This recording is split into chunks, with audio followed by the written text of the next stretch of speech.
সবুরের ফল নাকি মিষ্টি হয় শুনেছিলাম, কিন্তু আজ বুঝলাম সবুরের ফল তো একদম ঝাক্কাস পাস্তা হয়।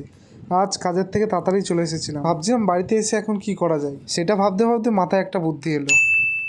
সোজা চলে গেলাম মায়ের কাছে। মায়ের কাছে গিয়ে বললাম, মা পাস্তা খাবো। মা বললো, যা দোকান থেকে নিয়ে আয়। দৌড়ে চলে গেলাম দোকানে। দোকান থেকে পাস্তা আর কিছু সামগ্রী নিয়ে মাকে বললাম, নাও এবার পাস্তা বানিয়ে দাও। মা বললো, আমি তো পাস্তা বানাতে জানি না, যা তোর বউকে গিয়ে বল।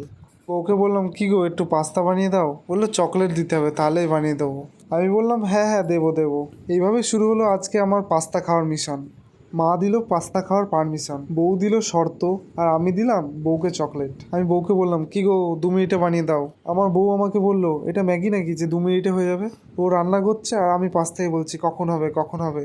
আমার তো আর সবুর হচ্ছিল না, তাই চেখে দেখার নাম করে 2 পিস খেয়ে নিলাম, দিয়ে বললাম নুনটা একটু বেশি হয়ে গেছে। 5 minutes later. আমার পাস্তা বানানোর মিশন কমপ্লিট, এবার খাওয়ার পালা। তারপর খেয়ে দিয়ে তো পেট ভরে গেল। তারপর বউকে বললাম, কি গো তুমি 10-এ 9 পেয়েছো।